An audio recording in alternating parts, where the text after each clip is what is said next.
혼인신고까지는 말고 그냥 서로 오가며 편하게 지내면 안 될까요?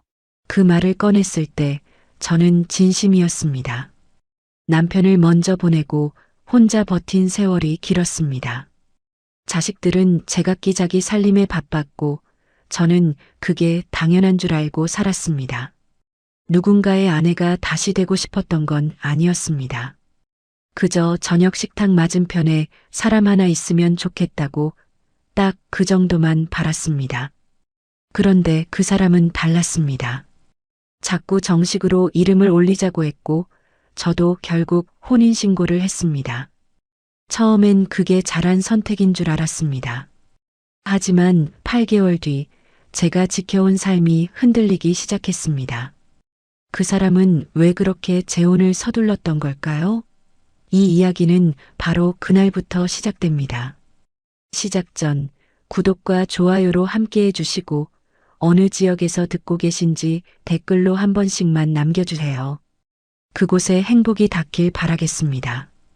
제가 서태후 씨를 처음 만난 건 동네 문화센터 노래교실이었습니다. 그때 저는 이미 혼자 산 지 꽤 된 상태였어요.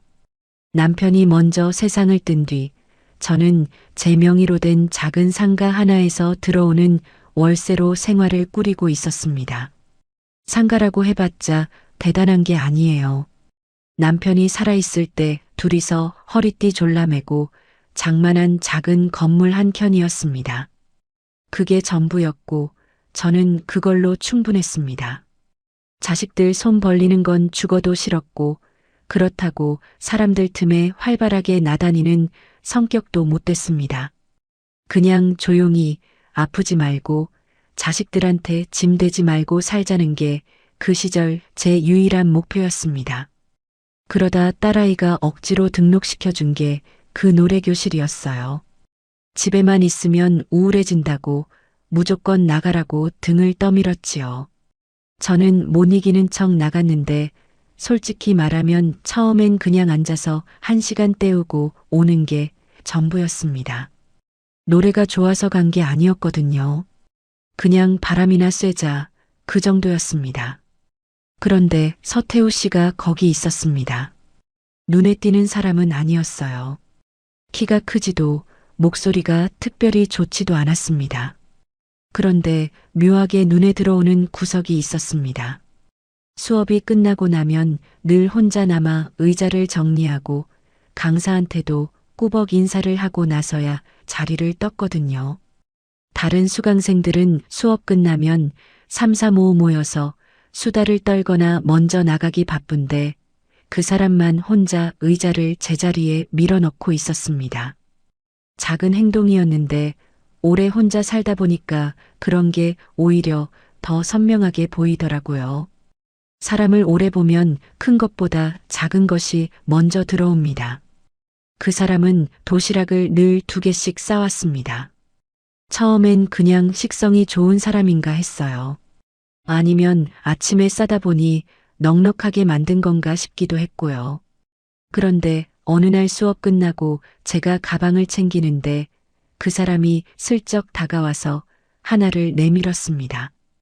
혼자 드시기 뭐하면 같이 드시죠. 짧고 조용한 말이었는데 저는 거절을 못했습니다. 사실 그날 아침도 빵 한 조각으로 때웠거든요. 밥을 제대로 차려 먹는 게 귀찮아진 지 오래였습니다. 혼자 먹는 밥상이 점점 더 초라하게 느껴지다 보면 나중엔 그냥 안 차리게 되거든요. 그게 버릇이 돼버렸습니다. 도시락 뚜껑을 여는데 반찬이 3가지나 들어 있었습니다. 계란말이에 멸치볶음에 깍두기. 소박한데 정성이 있었어요. 저는 그걸 보면서 괜히 목이 좀 잠겼습니다. 그게 처음이었어요. 이 사람이 마음에 걸리기 시작한 게 그렇게 시작됐습니다. 며칠은 도시락을 같이 먹고 며칠은 걸어서 집 근처까지 동행하고 그러다 어느새 수업이 없는 날도 문자가 오기 시작했습니다. 특별한 내용은 아니었어요. 오늘 날씨 좋다. 나는 오늘 시장에 갔다. 저녁은 뭐 드셨냐? 이런 것들이었는데 저는 그 문자를 받을 때마다 괜히 핸드폰을 오래 들여다봤습니다. 답장을 어떻게 쓸까 한참 고민하기도 했고요. 그게 좋은 건지 나쁜 건지도 잘 몰랐어요. 그냥 누군가 제 하루를 궁금해한다는 느낌이 오래간만이었던 겁니다. 자식들도 전화는 하지만 그건 걱정해서 오는 거고 이건 뭔가 달랐어요. 그냥 궁금해서 연락하는 사람이 있다는 게 어쩐지 살아있는 것 같은 기분이었습니다. 계절이 한번 바뀌고 나서 서태우 씨가 진지하게 말을 꺼냈습니다. 이렇게 오가는 것도 좋은데 같이 있는 시간이 더 많아졌으면 해서요. 저는 그 말이 무슨 뜻인지 알면서도 모르는 척 잠깐 있었습니다. 말을 고르는 시간이 필요했어요. 가슴이 두근거리는 것도 사실이었고 동시에 뭔가 무거운 게 내려앉는 것도 사실이었습니다. 그러다 제 입에서 먼저 나온 말이 있었어요. 혼인신고까지는 말고 그냥 서로 오가며 편하게 지내면 안 될까요? 지금도 그 말을 뱉던 순간이 떠오릅니다. 창밖으로 늦가을 볕이 들어오고 저는 찻잔을 두 손으로 감싸쥐고 있었어요. 진심이었습니다. 다시 누군가의 아내가 되는 게 두려웠고 혼인신고라는 게 가진 무게를 저는 너무 잘 알고 있었습니다. 한번 묶이면 그 사람의 모든 것이 나한테 딸려온다는 것도요. 빚이 있을 수도 있고 가족이 복잡할 수도 있고 나이 들면서 생기는 문제들이 한꺼번에 내 문제가 된다는 것도. 첫 결혼 때는 그런 것들을 몰랐지만 이 나이에 다시 시작하면서 그걸 모른 척하기는 어려웠습니다. 그런데 서태우 씨는 고개를 저었습니다. 이 나이에 아프기라도 하면요. 병원에서 가족 아니면 아무것도 못 해줘요. 수술 동의서 하나도 가족이 아니면 못 써요. 그냥 친하게 지내는 사람이랑 법으로 묶인 사람이랑은 달라요. 금래 씨. 저는 금래 씨 혼자 두고 싶지 않습니다.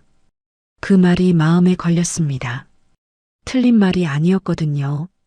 저도 사실 그게 무섭긴 했어요.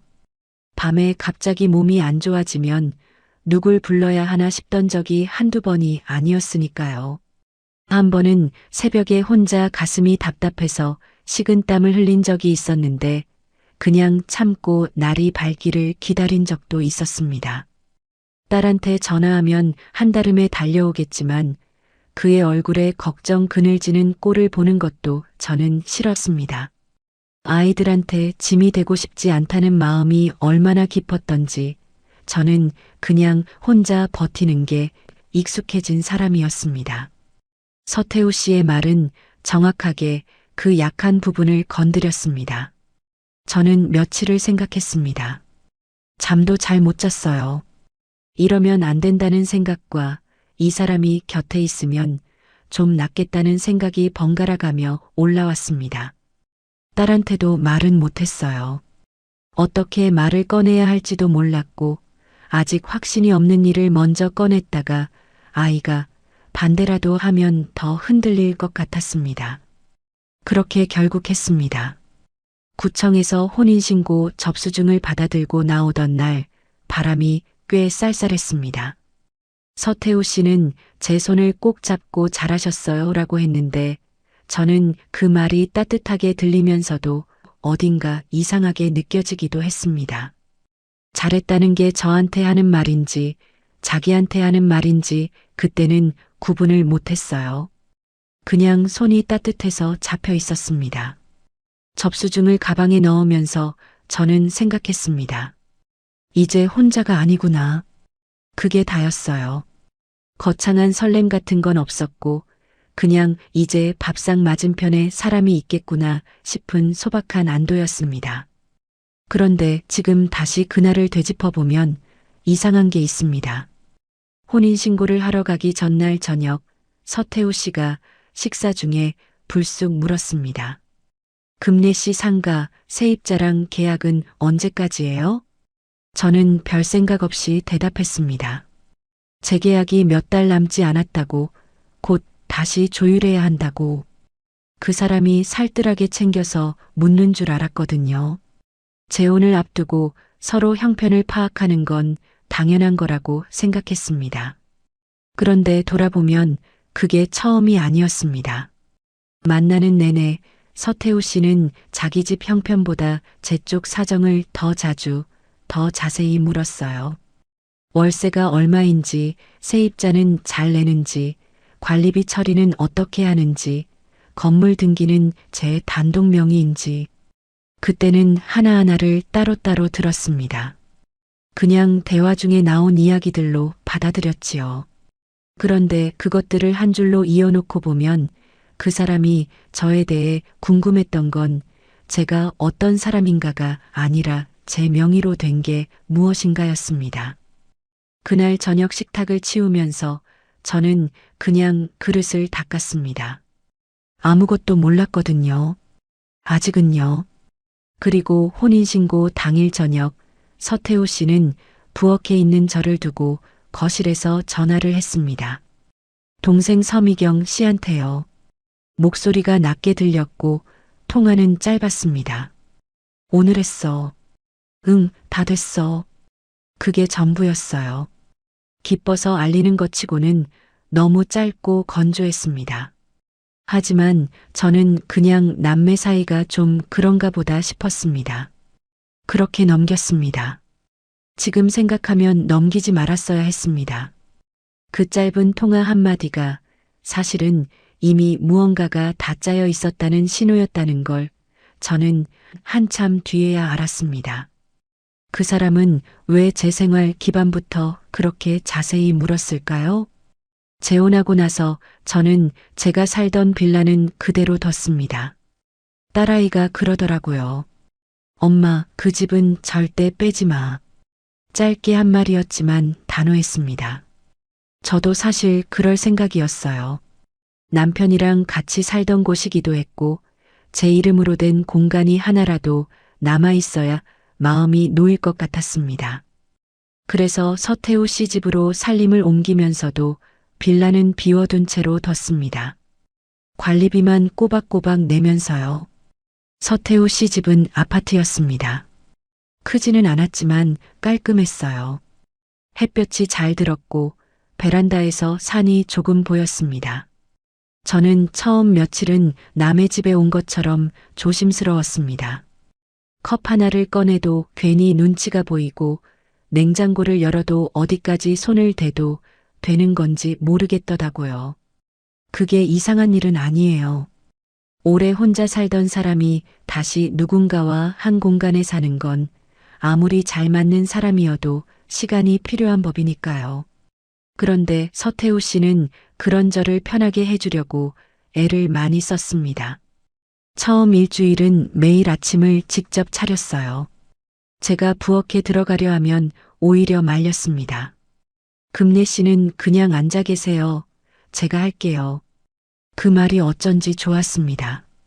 오래간만에 아침에 일어나서 밥상이 차려져 있다는 게 참 이상하게도 눈물이 날 것 같은 기분이더라고요. 저는 그걸 꾹 참고 밥을 먹었습니다. 생활비 이야기는 처음부터 분명하게 정리했습니다. 서태우 씨가 먼저 꺼냈어요. 생활비는 제가 댈게요. 금래 씨 상가에서 들어오는 월세는 금래 씨 거니까 따로 모아두세요. 괜히 돈을 섞으면 나중에 복잡해질 수 있어요. 그 말이 합리적으로 들렸습니다. 저도 동의했고요. 그래서 저는 상가 월세는 제 통장에 따로 모아두고 생활비는 태우 씨 쪽에서 감당하는 구조로 살기 시작했습니다. 지금 생각하면 그 제안이 참 영리했습니다. 제가 월세 통장을 따로 관리하고 있으니 겉으로 보기엔 제 재산에 손을 안 댄 것처럼 보이거든요. 하지만 생활비를 본인이 전부 대면서 저는 그 사람한테 빚진 기분이 조금씩 쌓이게 됩니다. 밥을 얻어먹고 공과금을 내줘받는 사람은 나중에 무언가 요구를 받았을 때 선뜻 거절하기가 어려워지거든요. 그걸 계산한 건지 그냥 좋은 마음에서 한 말인지 저는 그때는 몰랐습니다. 처음 몇 달은 진짜로 평화로웠습니다. 같이 장을 봤어요. 시장에 가면 태우 씨가 무거운 건 다 들었고 저는 반찬 재료를 고르는 게 오래간만에 즐거웠습니다. 혼자 살 땐 장을 봐도 금방 상하니까 조금씩밖에 못 샀는데 둘이 먹을 걸 고르니까 오히려 더 넉넉하게 살 수 있었어요.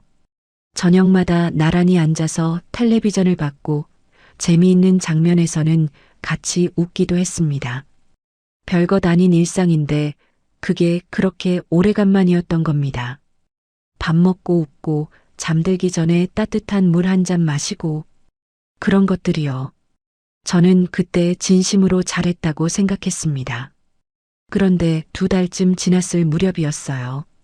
태우 씨 동생 서미경 씨가 집에 왔습니다. 첫인상은 나쁘지 않았어요. 손에 과일 한 봉지를 들고 왔고 웃음이 해픈 편이었습니다. 말도 많고 부침성이 있어 보였어요. 저는 차를 내오고 과일을 깎으면서 그냥 새로 생긴 시누이를 처음 대하는 마음으로 조심스럽게 앉아 있었습니다. 서미경 씨가 이것저것 물었습니다. 전에 어디 사셨냐고, 자제분들은 몇이냐고, 건강은 어떠시냐고. 저는 하나씩 대답했어요. 그런데 어느 순간 그 사람이 이렇게 물었습니다. 새언니는 상가도 있으시다면서요? 저는 그 말에 잠깐 손이 멈췄습니다. 누가 그 이야기를 했을까 싶었거든요. 태우 씨가 했겠지, 라고 금방 넘겼습니다. 부부 사이에 서로 형편 이야기를 하는 건 이상한 일이 아니니까요. 네, 작은 거 하나 있어요. 그렇게 짧게 답하고 넘겼습니다. 서미경 씨는 어머, 대단하시다라며 웃었고 대화는 다른 방향으로 흘러갔습니다. 저는 그날 그 대화를 금방 잊어버렸어요. 그런데 나중에 생각해 보니까 그 집 식구들이 저한테 물어본 것들을 다 모아보면 이상합니다. 서미경 씨가 다녀간 다음 주에는 조카 박진호가 왔습니다. 서미경 씨 아들이었어요. 30대 중반쯤 됐고 말이 번드르르한 편이었습니다. 앉자마자 분위기를 띄우려고 이런저런 이야기를 했는데 어느새 제 쪽으로 이야기가 흘러왔습니다. 일부러 유도한 건지 자연스럽게 흘러간 건지 모르게요. 새할머니 상가 관리는 직접 하세요? 요즘은 관리 대행도 많이 쓰던데. 저는 그냥 직접 한다고 했습니다. 세입자랑도 직접 연락하고 재계약도 직접 나간다고요. 박진호는 와 대단하시다라며 넘어갔는데 이야기는 거기서 끝이었습니다. 따로 들으면 다 그냥 안부 묻는 말 같습니다. 하지만 한자리에 놓고 보면 그 집 식구들은 저한테 제가 어떤 삶을 살아왔는지 어떤 사람인지는 한 번도 묻지 않았습니다. 대신 제 명의로 된 게 무엇인지 어디에 있는지 어떻게 관리되는지를 물었어요. 말투가 부드러웠고 웃음을 달고 있었기 때문에 저는 그걸 그냥 관심이라고 받아들였습니다. 그리고 또 한 가지가 있었습니다. 태우 씨는 돈을 섞지 말자고 했지만 병원에 같이 갔다가 수납할 때라든가 관리비 고지서가 날아왔을 때라든가 그런 순간마다 자연스럽게 제 쪽 통장 이야기를 꺼냈습니다. 금례 씨 통장에 요즘 얼마나 모였어요? 묻는 말투가 가볍고 자연스러워서 저는 그게 관리해 주려는 건가 싶어 그냥 대답하곤 했습니다. 이번 달에 월세가 얼마 들어왔다. 작년보다 조금 올렸다. 이런 이야기들을요. 지금 생각하면 그 대화들이 하나하나 다 기록이었습니다. 제 입으로 직접 말한 것들이요. 그렇게 몇 달이 흘렀습니다. 저는 여전히 아침마다 밥을 같이 먹고 저녁이면 나란히 앉아서 텔레비전을 봤습니다. 태우 씨는 변함없이 다정했고 저는 그게 그냥 그 사람 성격인 줄 알았습니다.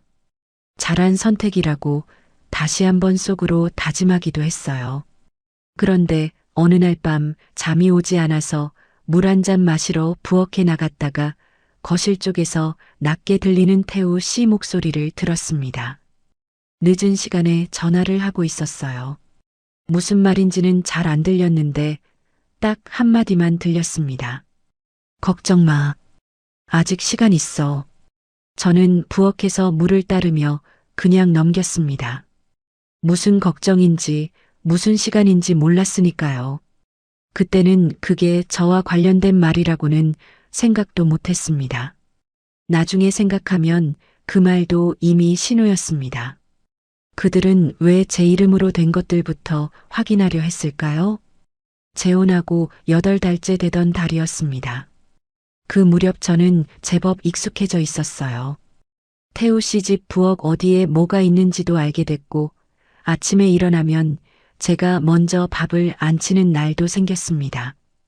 처음에 남의 집 갔던 공간이 조금씩 제 공간처럼 느껴지기 시작했달까요? 슬리퍼도 제 것이 생겼고 베란다 한쪽에는 제가 좋아하는 작은 화분도 하나 놓았습니다.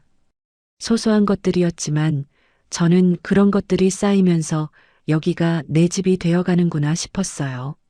상가 재계약 날짜가 다가오고 있었습니다. 세입자와 처음 계약할 때부터 저 혼자 다 처리해왔던 일이라 크게 긴장하지는 않았어요. 임박해서 부동산 쪽에서 연락이 왔고 전날 오전에 가서 서류 확인하고 도장 찍으면 된다고 했습니다. 간단한 일이었어요. 몇 년째 해온 일이었으니까요. 그런데 재계약 전날 오후 집으로 우편물이 하나 왔습니다. 내용 증명이었습니다. 저는 처음에 그게 뭔지도 몰랐어요. 봉투가 두툼하고 발신인이 낯선 법무법인 이름이어서 처음엔 사기 우편인가 싶었습니다. 요즘 그런 게 많잖아요.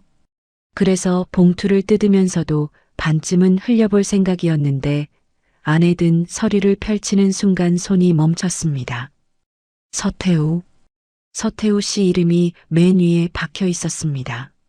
문서 안에는 태우 씨가 몇 년 전에 지인의 사업체 보증을 선 사실이 적혀 있었습니다.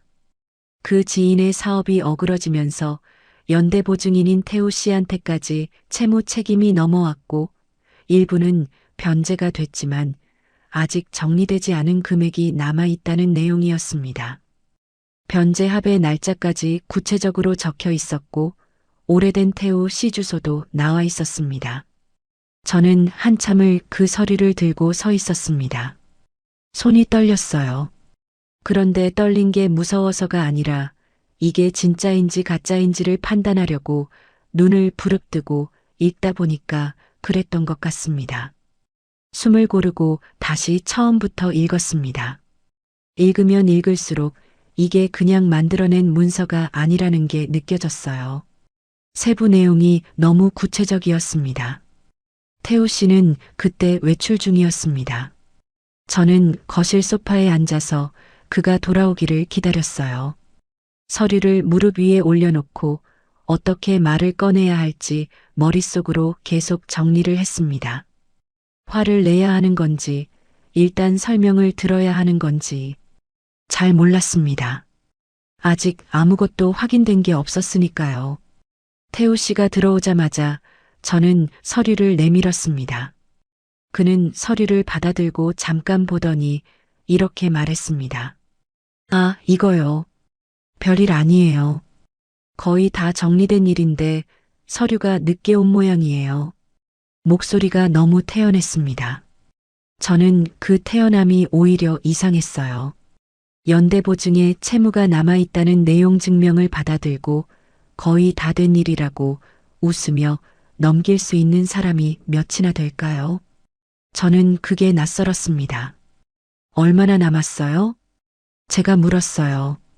태우 씨는 잠깐 뜸을 들이더니 얼마 안 돼요. 곧 정리돼요라고 했습니다. 구체적인 금액은 끝내 말하지 않았어요. 저는 더 캐묻고 싶었지만 그날은 일단 거기서 멈췄습니다. 내일 재계약도 있었고 머리가 복잡한 채로 잠자리에 들었습니다. 그날 밤이었습니다. 저는 잠이 안 왔어요.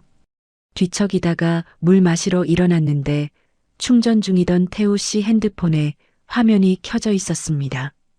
진동 소리가 났던 것 같아요. 저는 그냥 끄려고 집어들었는데 화면에 문자가 떠 있었습니다. 발신인은 박진호였습니다. 조카요. 저는 그 문자를 보려고 집어든 게 아니었습니다. 그냥 화면을 끄려고 했을 뿐이에요. 그런데 이미 내용이 눈에 들어와 버렸습니다. 이모님 쪽에선 새어머니 상가 쪽은 안 건드리기로 했다고 들었습니다. 저는 핸드폰을 다시 내려놓았습니다. 그리고 제자리로 돌아와서 이불을 덮고 누웠습니다. 잠은 더 안 왔어요. 눈을 뜨고 천장을 보면서 그 문자 한 줄을 머릿속에서 계속 다시 읽었습니다. 이모님 쪽, 안 건드리기로 했다. 이모님이라는 건 서미경 씨였습니다. 태우 씨 동생이요. 그리고 새어머니 상가는 저였고요. 안 건드리기로 했다는 건 건드리는 것도 논의가 됐다는 뜻이잖아요. 그렇지 않으면 그런 말이 나올 이유가 없습니다. 건드릴 생각도 없었다면 굳이 안 건드리기로 했다는 말을 할 필요가 없거든요. 그러니까 그 사람들끼리는 이미 제 상가를 어떻게 할 것인지 이야기를 나눴다는 겁니다. 저 모르게요. 저는 그날 밤 그 생각을 몇 번이나 했습니다. 틀렸을 수도 있다고, 내가 잘못 이해한 거일 수도 있다고 스스로를 달랬습니다. 옆에서 자고 있는 태우 씨 숨소리를 들으면서요. 그 숨소리가 평소랑 똑같이 고른 게 어쩐지 더 무서웠습니다. 아침이 됐습니다. 태우 씨는 일어나서 세수를 하고 여느 때처럼 밥 먹자고 했습니다. 저는 아무 말도 하지 않았어요. 밥을 같이 먹었고 저는 혼자 생각했습니다. 오늘 재계약 자리에 가면 뭔가 알 수 있겠지라고요. 그런데 그 전에 한 가지를 더 짚어야 했습니다. 어젯밤 내용 증명을 다시 꺼내서 읽었습니다. 차분하게 한 줄씩요. 채무 금액이 적시된 부분, 보증 계약 날짜, 지인의 사업체 상호. 그것들을 따로 적어뒀습니다. 그리고 변제합의 날짜가 재혼 시점과 얼마나 가까운지를 눈으로 확인했습니다. 가까웠습니다. 너무 가까웠어요. 태우 씨가 재혼을 서두르던 시점과 채무 변제를 이행해야 하는 시점이 맞물려 있었습니다. 저는 그 두 가지를 나란히 놓고 봤을 때 가슴 한가운데가 서늘해지는 걸 느꼈습니다. 손이 떨렸는데 이번엔 분명히 무서워서였습니다. 노래교실에서 도시락을 2개 싸오던 사람, 이 나이에 아프면 가족이 있어야 한다고 했던 사람, 혼인신고 접수증을 받아들고 잘하셨어요 라고 했던 사람, 그 사람이 처음부터 저를 필요로 한 이유가 따뜻함 때문만은 아니었을 수 있다는 생각이 그때 처음으로 또렷하게 올라왔습니다. 저는 인감도장 케이스를 가방에 넣었습니다. 재계약 자리에 가야 했으니까요. 발걸음이 평소보다 무거웠습니다. 뭔가 잘못되고 있다는 걸 몸이 먼저 알고 있었는지도 모릅니다. 그 사람들이 제 상가 이야기까지 알고 있었던 이유는 뭘까요? 부동산 사무실까지는 걸어서 10분 거리였습니다. 저는 그날 아침 일찍 일어나서 옷을 챙겨 입었습니다. 재계약이니까 단정하게 입어야겠다 싶어서 평소보다 조금 신경을 썼어요. 인감도장 케이스를 가방 안쪽 주머니에 넣고 서류 파일도 챙겼습니다. 세입자와 주고받은 계약서, 사본이랑 등기부등본 사본을 미리 뽑아뒀거든요. 몇 년째 해온 일이라 손에 익었습니다. 이번에도 그냥 서류 확인하고 도장 찍고 오면 되는 거라고 생각했어요. 태우 씨는 그날따라 먼저 외출했습니다. 아침에 일이 있다고 했어요. 어디 간다고 했는지는 지금 기억이 잘 안 납니다. 저는 크게 신경 쓰지 않았어요. 재계약은 원래 제 혼자 처리해 온 일이었으니까요. 같이 가자는 말도 없었고 저도 굳이 데려갈 생각이 없었습니다. 부동산 사무실 문을 열었습니다. 그런데 안에 사람이 이미 있었습니다. 서미경 씨였습니다. 태우 씨 동생이요. 그리고 그 옆에 박진호가 앉아 있었습니다. 조카요. 둘 다 소파에 자리를 잡고 앉아서 마치 자기들이 먼저 약속이 있던 사람들처럼 앉아 있었어요. 저는 문 앞에서 잠깐 멈췄습니다. 이상했어요.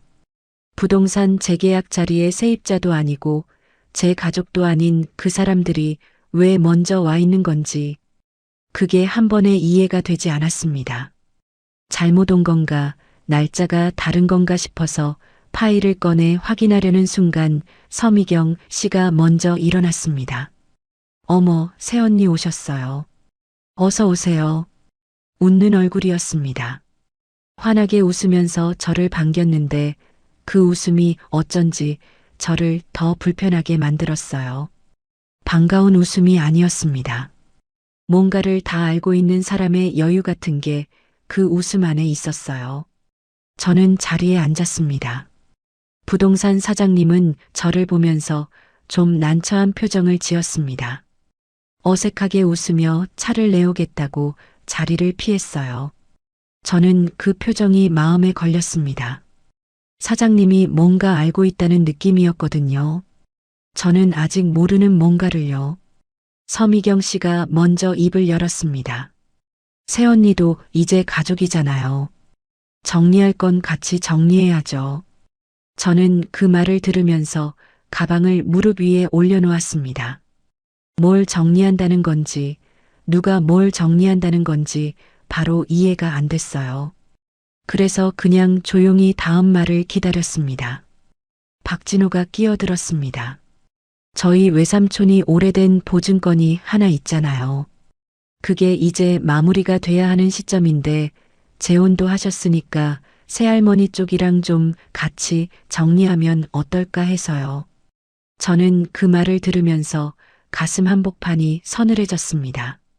숨이 살짝 막히는 것 같았어요. 그러니까 이 사람들이 하는 말은 태우 씨 채무를 저랑 엮어서 해결하자는 거였습니다. 재혼을 했으니 책임도 같이 진다는 논리로요. 그것도 제 상가 재계약 자리에 먼저 와서 기다리다가요.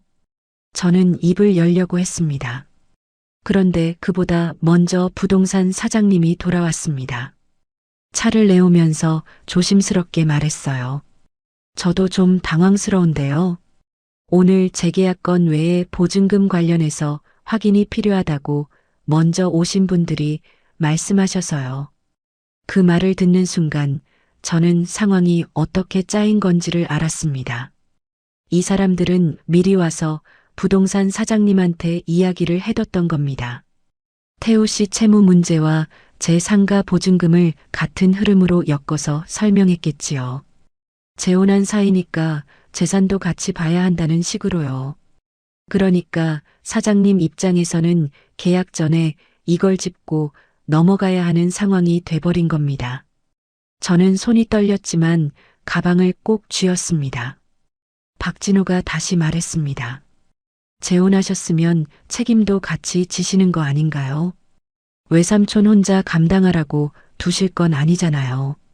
목소리가 부드러웠습니다. 따지는 것처럼 들리지 않으려고 조심한 게 느껴졌어요. 그런데 말의 방향은 분명했습니다. 저한테 돈을 내놓으라는 거였습니다. 서미경 씨가 거들었습니다. 새언니, 저희가 뭘 억지로 하자는 게 아니에요. 그냥 같이 가족으로 풀어보자는 거지. 혼자 깨끗한 척 빠질 생각은 말아요. 우리가 다 아는데. 혼자 깨끗한 척 빠질 생각은 말아요. 그 말이 귀에 박혔습니다. 부동산 사무실에 다른 손님은 없었지만 사장님이 있었고 직원이 있었습니다. 그 사람들이 다 듣는 자리에서 저는 그 말을 들었습니다. 깨끗한 척이라는 말이 마치 제가 뭔가 잘못을 저지른 사람인 것처럼 들렸습니다. 저는 아무것도 잘못한 게 없는데요. 목이 잠겼습니다. 뭔가 말을 해야 한다는 건 알았는데 뭐라고 해야 할지가 바로 나오지 않았어요. 억울한 건지, 화가 난 건지, 무서운 건지 그 순간에는 구분이 잘 안 됐습니다. 그냥 전부 한꺼번에 밀려오는 것 같았어요. 저는 계약서를 펼치지 못한 채 그냥 앉아 있었습니다. 인감도장 케이스가 가방 안에 있다는 걸 알면서도 꺼낼 수가 없었습니다. 이 자리에서 도장을 찍으면 안 되겠다는 건 알았는데 왜 안 되는지를 설명할 말이 그 순간에는 정리가 안 됐습니다. 머릿속이 하얘지는 것 같았어요. 저는 그냥 가방을 꼭 쥐고 앉아 있었습니다. 서미경 씨와 박진호는 계속 이야기를 했습니다. 부드러운 말투로 웃음을 섞어가며 그런데 내용은 계속해서 같은 방향이었어요. 재혼했으니 책임도 같이 진다. 가족이면 같이 풀어야 한다. 왜 혼자만 빠지려 하느냐? 저는 그 말들을 들으면서 속으로 생각했습니다. 이 사람들은 준비를 해왔구나. 부동산에 먼저 와서 사장님한테 이야기를 맞춰뒀고 둘이 같이 앉아서 기다리고 있었고 말도 각자 역할이 나뉜 것처럼 진행됐습니다. 박진호가 논리를 대고 서미경 씨가 감정으로 압박했어요. 저는 혼자였고 아무런 준비도 없이 그 자리에 들어온 겁니다. 저는 그날 계약서를 끝내 펼치지 못했습니다.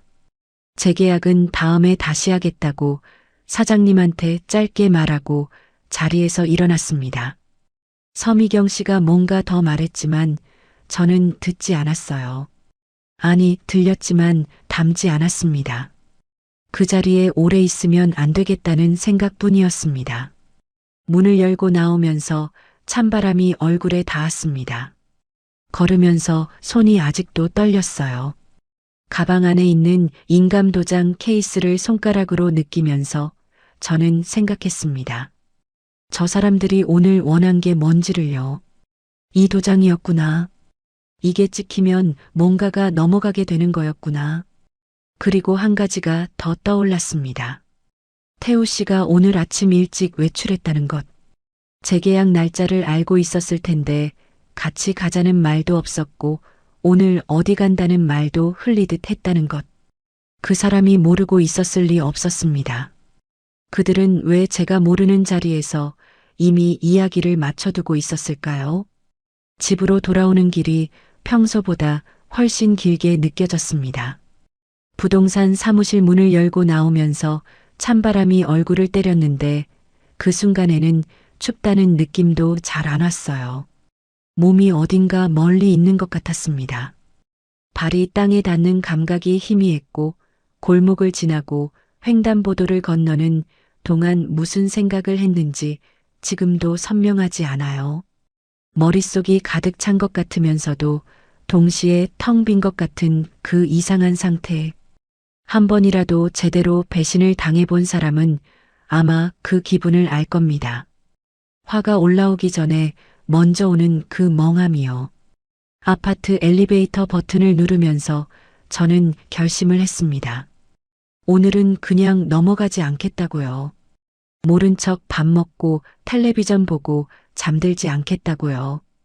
지금까지 이상한 것들을 하나씩 발견할 때마다 저는 매번 제 쪽에서 해석을 부드럽게 만들었습니다.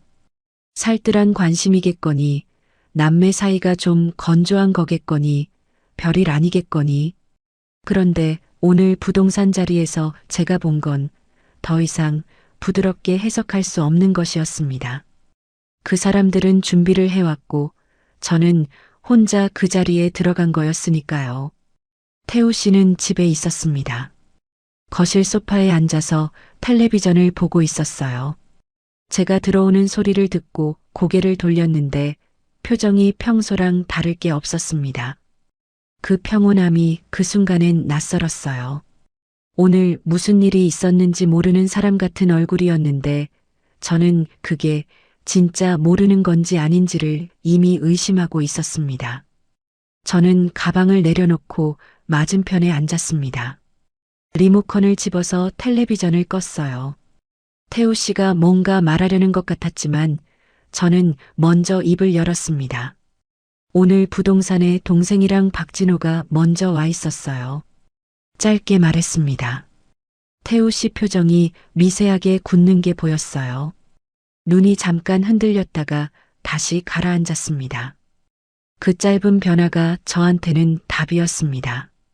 모르는 사람은 그 표정이 나오지 않거든요. 거기까지 갔어요? 내가 말렸어야 했는데. 태우 씨가 그렇게 말했습니다. 말렸어야 했다는 말. 저는 그 말을 듣는 순간 숨을 한번 골랐습니다. 말렸어야 했다는 건 알고 있었다는 뜻이잖아요. 그 자리에 동생과 조카가 가기로 한 걸, 그리고 그게 오늘이라는 걸 알고 있었다는 거고요. 그러면서 아침에 일찍 외출한 겁니다. 자리를 피한 거예요. 저는 조용히 물었습니다. 알고 있었어요? 오늘 그 사람들이 거기 간다는 거요. 태우 씨는 바로 대답하지 않았어요. 시선을 바닥으로 내렸다가 천천히 들었습니다. 그리고 이야기를 시작했어요.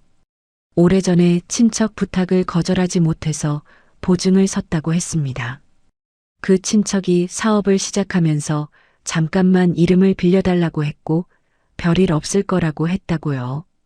그런데 사업이 제대로 안 풀리면서 연대보증 책임이 자기한테까지 넘어왔고 처음엔 조금씩 갚아나갈 수 있을 거라 생각했는데 혼자 감당하기엔 금액이 점점 불어났다고 했습니다. 수년을 끌려다니면서 버텼는데 이제 변제 시점이 다가오면서 더 이상 혼자로는 안 되겠다 싶었다고요. 그리고 잠깐 뜸을 들이더니 말했습니다.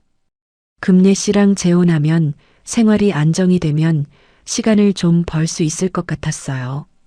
저는 그 말을 들으면서 가슴 한가운데가 조용히 내려앉는 것을 느꼈습니다. 소리도 없이 천천히요. 울컥하거나 화가 솟구치는 게 아니었어요. 그냥 오랫동안 희미하게 이상했던 것들이 한꺼번에 자리를 잡는 느낌이었습니다. 퍼즐 조각들이 맞아 들어가는 건데 맞춰진 그림이 너무 선명해서 오히려 멍해지는 그 느낌이요. 노래교실에서 도시락을 2개 싸오던 것. 이 나이에 아프면 가족이 있어야 한다고 했던 것. 혼인신고를 서두른 것. 재혼 전날 제 상가 재계약 날짜를 물었던 것. 재혼하고 나서 생활비는 자기가 내겠다고 하면서 제 통장 상황을 자꾸 확인하려 했던 것. 동생과 조카가 왔을 때 제 명의로 된 것들을 확인하는 질문들이 이어졌던 것. 전부 흘러들어갈 자리가 생긴 겁니다. 저는 바로 일어섰습니다. 태우 씨가 더 말을 하려 했지만 저는 멈추지 않았어요. 잠깐요. 방으로 들어가서 수첩을 꺼냈습니다. 그리고 지난 8달을 머릿속으로 되감기 시작했습니다.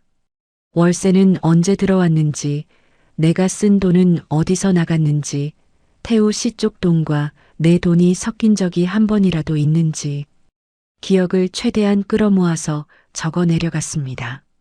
손이 빠르게 움직였어요. 흔들리지 않았습니다. 이상하게도 결정을 내린 사람은 손이 안 떨려요. 다음 날 아침 저는 신협에 갔습니다. 태우 씨한테는 볼 일이 있다고만 했어요. 신협 창구에서 재혼 시점부터 현재까지 계좌 거래 내역 전부를 뽑아달라고 했습니다. 직원이 기간이 좀 길다고 했지만 저는 전부 다 뽑아달라고 했습니다. 두툼하게 출력된 내역서를 받아들고 봉투에 넣어서 저는 바로 법무사 사무실로 걸음을 옮겼습니다. 법무사 선생님은 조용한 분이었어요. 저는 앉자마자 상황을 처음부터 설명했습니다. 재혼한 경위, 배우자의 채무 내용 증명, 부동산 자리에서 있었던 일, 그리고 제 상가 보증금과 월세 수입이 따로 관리돼 왔다는 것까지요. 말하는 내내 목이 조금 잠겼지만 끊지 않았어요. 중간에 멈추면 무너질 것 같아서 그냥 계속했습니다.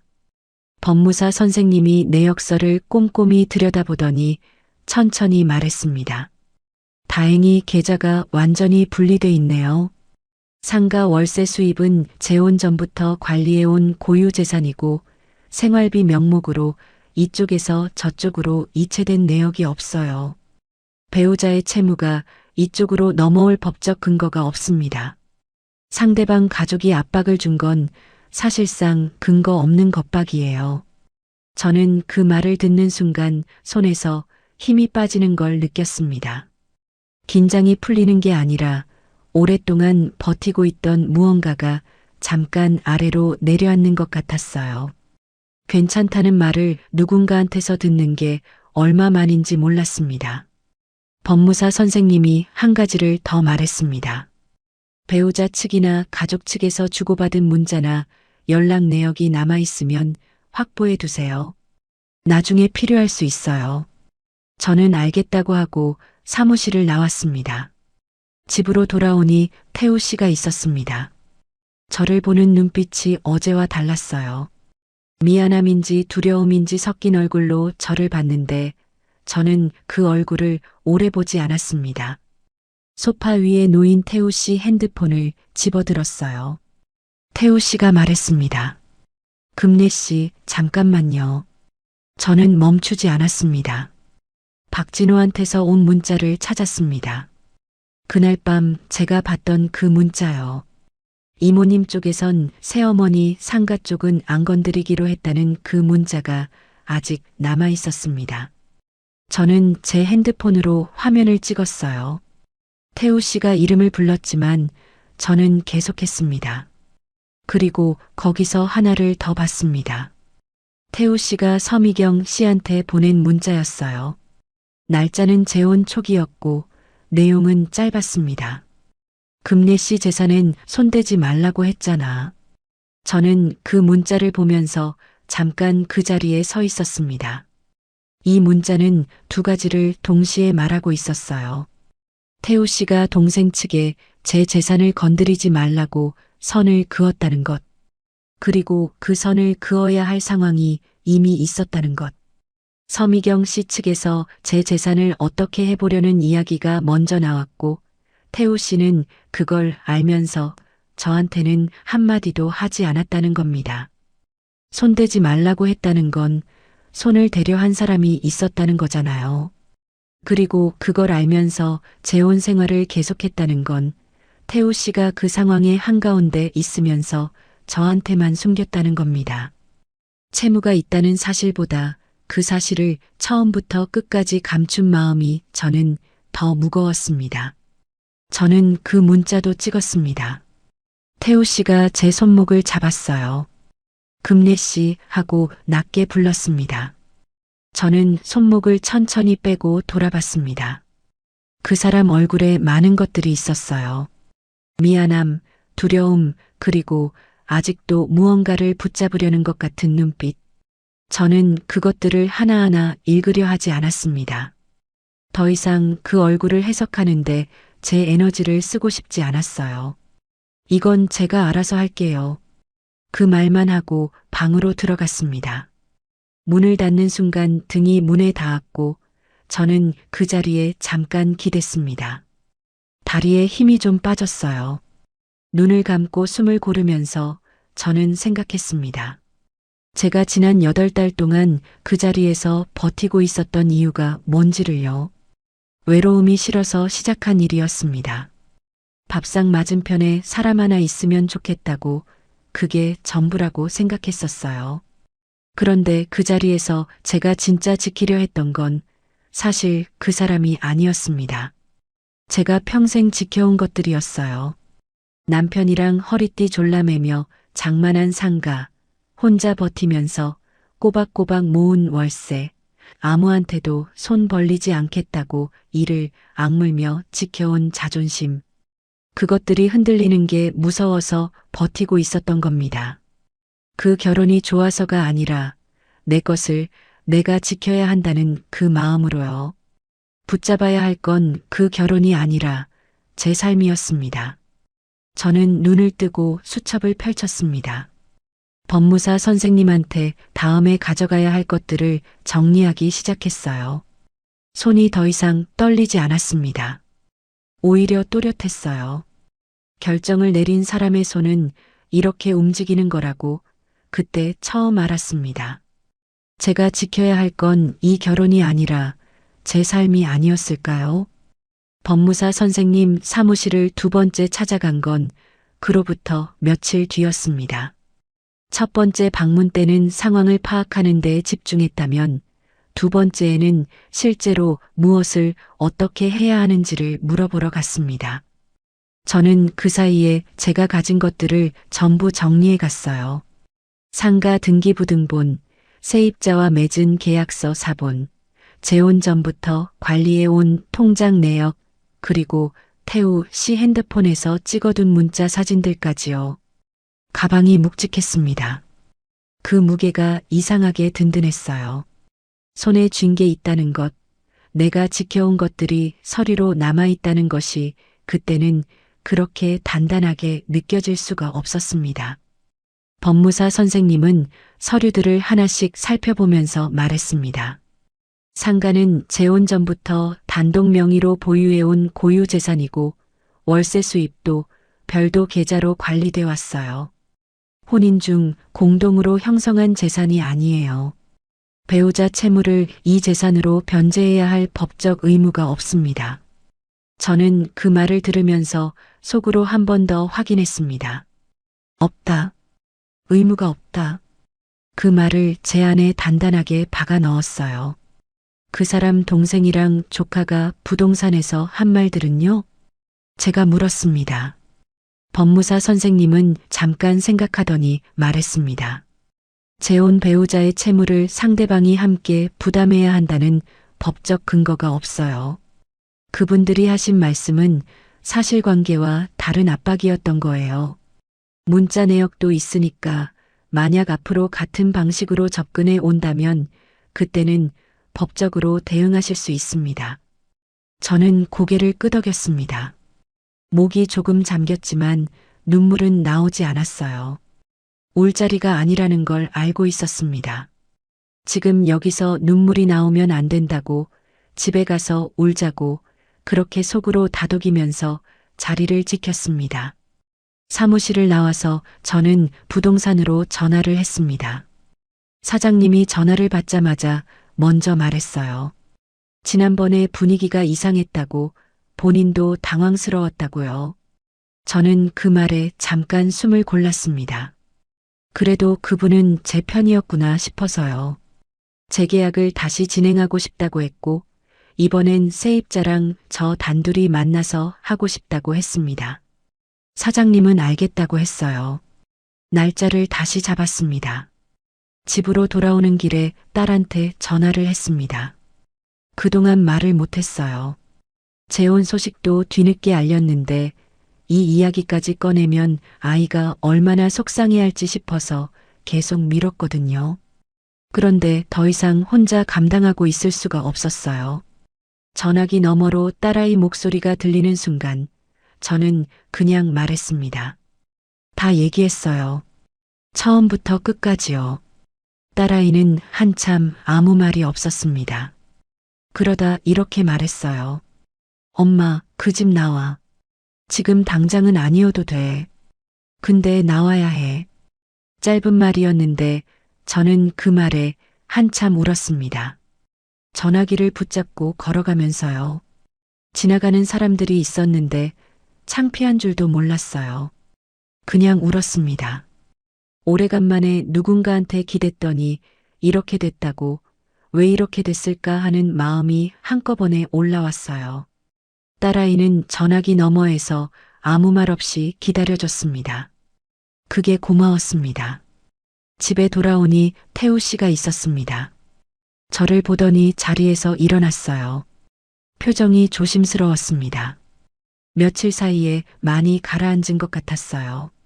눈밑이 좀 내려앉아 있었고 말수도 줄어 있었습니다. 저는 그 얼굴을 보면서 한때는 이 사람 얼굴이 참 반가웠던 때가 있었다는 걸 기억했습니다.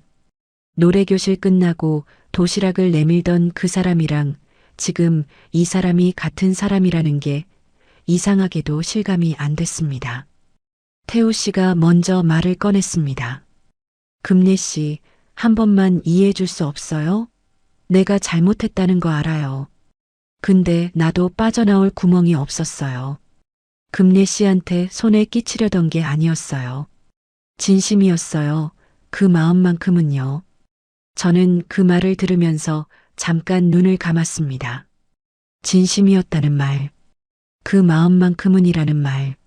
저는 그게 거짓말이라고 생각하지 않았어요. 그 사람 나름으로는 진심인 부분도 있었겠지요. 도시락을 싸올 때도 병원 이야기를 할 때도 전부 다 계산이었다고 단정할 수는 없었습니다. 사람 마음이 그렇게 단순하지는 않으니까요. 그런데 저는 이렇게 생각했습니다. 진심이 있었다 해도 그 진심과 함께 숨긴 것들이 있었다는 것. 재혼을 권하면서 채무 이야기를 끝까지 꺼내지 않았다는 것. 동생과 조카가 제 재산을 두고 이야기를 나누는 걸 알면서도 저한테 알리지 않았다는 것. 손대지 말라고 선을 긋는 문자를 보내면서도 저한테는 아무것도 말하지 않았다는 것. 그것들이 전부 함께 있었습니다. 진심 옆에요. 그 진심을 믿으려면 그 옆에 있던 것들도 같이 안아야 합니다. 저는 그게 더 이상 되지 않았어요. 저는 천천히 입을 열었습니다. 태우 씨, 나한테 잘해준 거 기억해요. 그거 부정하지 않아요. 근데 나는 지금 그게 진심이었는지 계산이었는지를 따지고 싶은 게 아니에요. 그냥 내가 모르는 채로 있었다는 게 싫어요. 처음부터 말해줬으면 내가 결정할 수 있었잖아요. 태우 씨는 아무 말도 하지 못했습니다. 입을 열었다가 다시 닫았어요. 그 침묵이 어떤 말보다 더 많은 걸 담고 있었습니다. 저는 그날 저녁부터 짐을 정리하기 시작했습니다. 많지 않았어요. 재혼하면서 살림을 크게 합치지 않았으니까요. 옷 몇 벌, 세면도구, 화분 하나, 책 몇 권.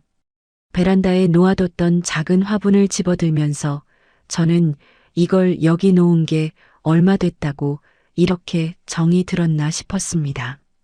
흙이 마르지 않게 물을 잘 줬더니 새잎이 나 있었어요. 그 새잎을 보면서 저는 한참을 서 있었습니다. 태우 씨는 제가 짐을 싸는 동안 거실에 있었습니다. 한 번은 방문 앞에 와서 섰어요. 뭔가 말하려는 것 같았는데 결국 아무 말도 하지 않고 돌아갔습니다. 저는 그게 차라리 다행이었어요. 그 사람이 무너지는 모습을 보면 제 마음도 흔들릴 것 같았거든요. 그 흔들림이 무서웠습니다. 한번 흔들리면 또 머뭇거릴 것 같아서요. 이틀 뒤에 재계약을 하러 부동산에 다시 갔습니다. 이번엔 아무도 먼저 와서 기다리고 있지 않았습니다. 세입자와 저, 그리고 부동산 사장님. 셋이서 조용히 서류를 확인하고 도장을 찍었습니다. 계약서가 또렷하게 펼쳐졌고 제 인감 도장이 제자리에 찍혔습니다. 그 순간이 그렇게 묵직하게 느껴질 수가 없었어요. 당연한 일을 당연하게 하는 것인데 그게 그렇게 오래간만인 것처럼 느껴졌습니다. 부동산에서 나오면서 사장님이 조용히 말했어요. 지난번에 고생하셨어요. 저는 짧게 웃고 인사를 했습니다. 더 말하지 않아도 됐어요. 그분도 저도 빌라로 돌아왔습니다. 비워뒀던 제 집이요. 문을 여는데 약간 퀴퀴한 냄새가 났어요. 오래 사람이 없었던 집 냄새요. 저는 창문을 전부 열었습니다. 바람이 들어오면서 커튼이 흔들렸어요. 햇볕이 바닥에 떨어졌고 저는 그 자리에 잠깐 서서 빛이 움직이는 걸 봤습니다. 혼자였습니다. 그런데 이상하게도 그 혼자가 전처럼 무섭지 않았어요. 재혼 전의 혼자와 지금의 혼자가 다르게 느껴졌습니다. 전에는 혼자라는 게 비어 있는 것 같았는데 지금은 그냥 제자리에 있는 것 같았어요. 누군가한테 기대지 않아도 이 공간이 흔들리지 않는다는 것. 제 이름으로 된 것들이 여전히 제자리에 있다는 것. 그게 그날은 꽤 단단하게 느껴졌습니다. 저는 그날 저녁 혼자 밥을 차렸습니다. 오래간만에 제대로요. 된장찌개에 나물 하나 밥을 지어서 상을 펴고 앉았습니다. 혼자 먹는 밥상이었지만 예전처럼 초라하지 않았어요. 숟가락을 들면서 저는 생각했습니다. 늦은 사랑이 죄는 아니었습니다. 외로움을 달래고 싶었던 것도 누군가 곁에 있으면 좋겠다고 생각한 것도 잘못이 아니었어요. 다만 저는 그 마음이 너무 급했고 설명되지 않은 것들을 너무 쉽게 넘겼습니다. 돈은 말을 안 해도 움직이거든요. 사람은 말을 해도 숨기고 돈은 말이 없어도 흔적을 남깁니다. 설명되지 않은 돈은 결국 사람보다 먼저 본색을 드러낸다는 걸 저는 그의 8달 동안 뼈저리게 배웠습니다. 창밖으로 저녁 노을이 지고 있었습니다. 저는 천천히 밥을 먹었습니다. 다 먹고 나서 설거지를 하고 화분에 물을 줬습니다. 새 잎이 나 있는 그 화분이요. 빌라 창가에 놓아뒀더니 햇볕이 잘 드는 자리였습니다. 그 잎이 잘 자랄 것 같다고 저는 그날 처음으로 그냥 생각했습니다. 걱정이 아니라 그냥요. 끝까지 들어주셔서 감사합니다. 구독과 좋아요는 다음 이야기를 이어갈 힘이 됩니다. 그리고 주인공에게 한 줄 응원을 댓글로 남겨주시면 그 마음까지 함께 전해두겠습니다.